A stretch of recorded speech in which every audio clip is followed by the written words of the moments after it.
Hey there, I'm Bellamy Young, and I'm thrilled to be a part of Kitten Rescue and their efforts to help the forgotten felines of Los Angeles. Kitten Rescue means so much to me because over my decade in LA, I've seen the incredible impact they've had on my community. I've been fortunate enough to be a foster during kitten season and count among my little menagerie a sweet little boy named Max that Kitten Rescue saved and who makes my life better every day. Kitten Rescue volunteers are a special kind of person. They're the kind of person who never says it's somebody else's problem because they know that somebody else never shows up. They are problem solvers. They stand up for the animals who cannot stand up for themselves. Let's hear some of their stories. This year I've probably rescued about 30 bottle babies. Most of them are very young. I get them as young as like 1 day old. This is Kitten Caboodle. She's hungry. She wants her bottle. They go back and forth to work with me every day. They are being fed right now about every 3 to 4 hours. I try to stretch it out a little bit, but sometimes they get so loud screaming that you have to drop whatever you're doing and feed them. And that's in the middle of the night too. You know, you set your alarm, wake up every 3 hours, and as soon as you fall back to sleep, then it's about time to get up and feed them again.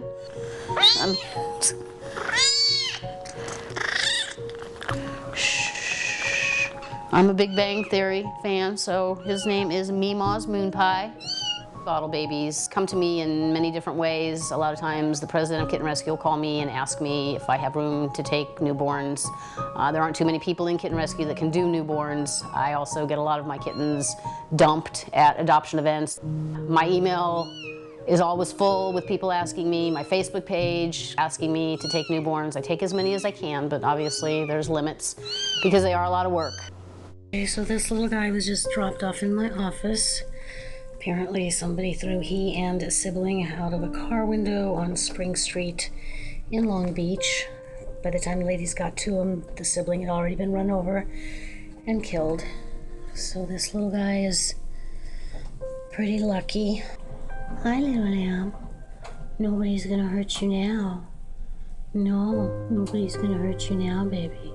We got a phone call from some folks who'd found a kitten that had been thrown out of a car, moving vehicle in Long Beach. He was named Fenster by the president of Kitten Rescue because he has a very warped sense of humor, and there is a term for being thrown out of a window, and that's defenestration, I believe it is. So he's called Fenster for short. When they first brought Fenster to my office, he was very lethargic. He obviously was traumatized by what he'd been through, and I was very worried initially because not knowing if he had internal injuries, you know, being thrown out of a car window, you know, he's very lucky that he didn't have any injuries. He actually seemed to be in pretty good health. Fenster is making his first trip to the vet today. We're going to get that spot on his side checked out. He has a skin irritation. We're not sure exactly what it is. In the meantime, Riley's holding him and giving him lots of love. I was worried. I took him to the vet, and she said that it looked like it was something that probably happened during the incident when he was thrown out the window, but he was fine, and it has since healed up, and everything is okay. The hair has grown back, and he seems to be 100% now. Is that good? This is the first time he's ever tried to eat solid food. And he seems to like the flavor of it. He's just not quite sure how it works. So he'll continue to be bottle fed. He's got a really good appetite, and up until recently when he did get sick, he was gaining a lot of weight. He was up to about 1 pound 6 ounces. Then he got something called caleci. It's a viral infection.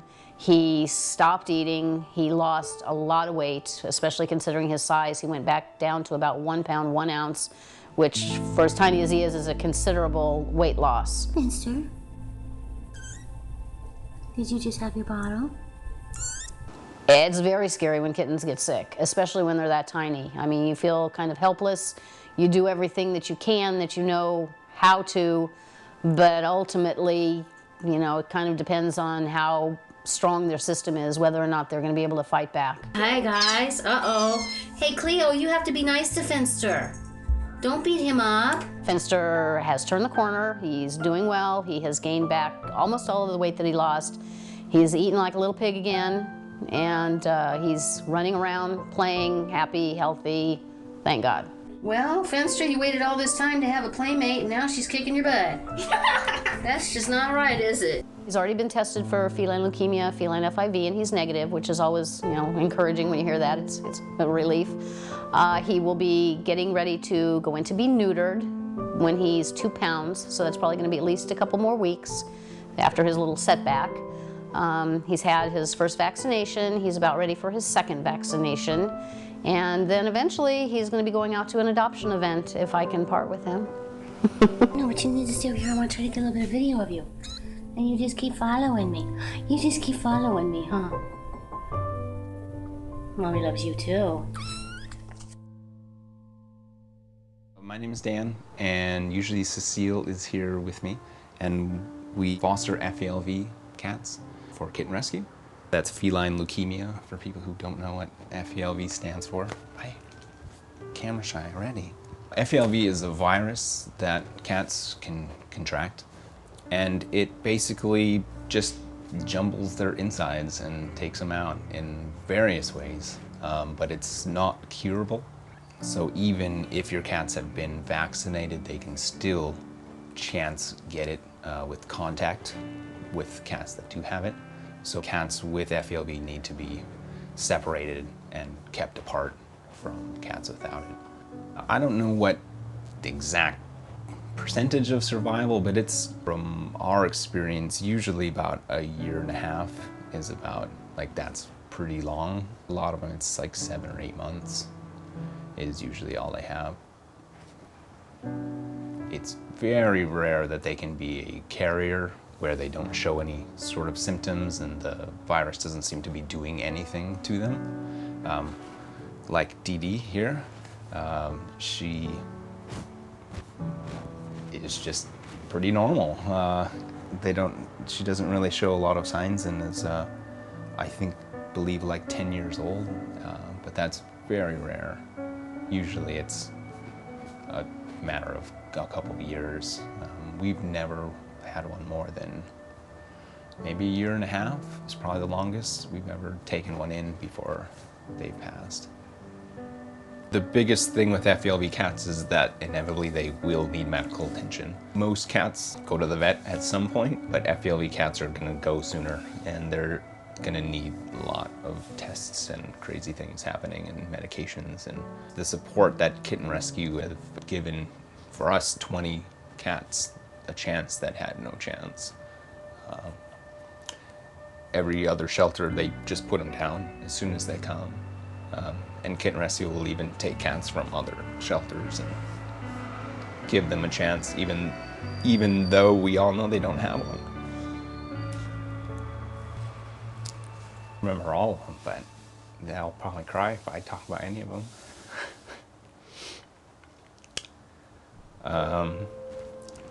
We had one that used to jump on the door. As you'd open the door, would jump on the top of the door so he could swing. Oh man, that guy was crazy. His name was Bill. He was the kind of guy that would jump on your back and ride everywhere with you. I'm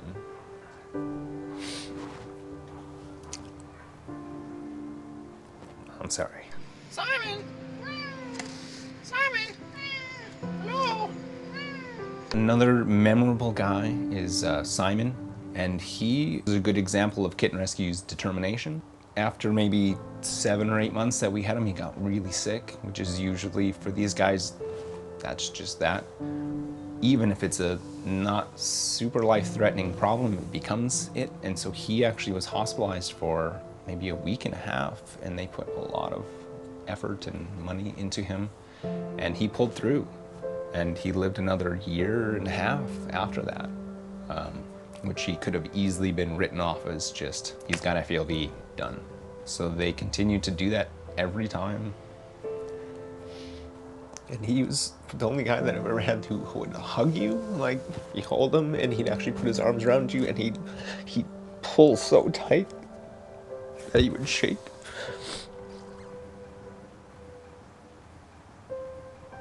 We actually just lost Bird, was his name, just a few weeks ago. Kitten Rescue had taken him in after he was attacked by a coyote, and he was basically ripped apart.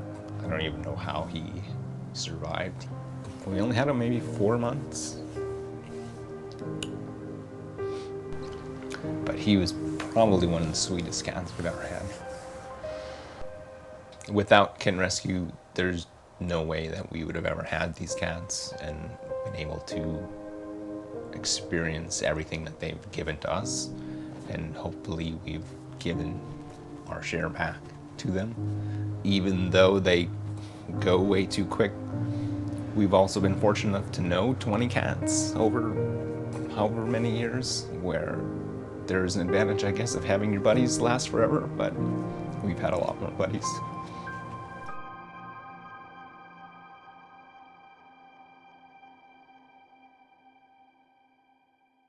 Kitten Rescue exists to help animals who have lost their homes, who have been abandoned, or who never had a home. They give hope to animals in hopeless situations.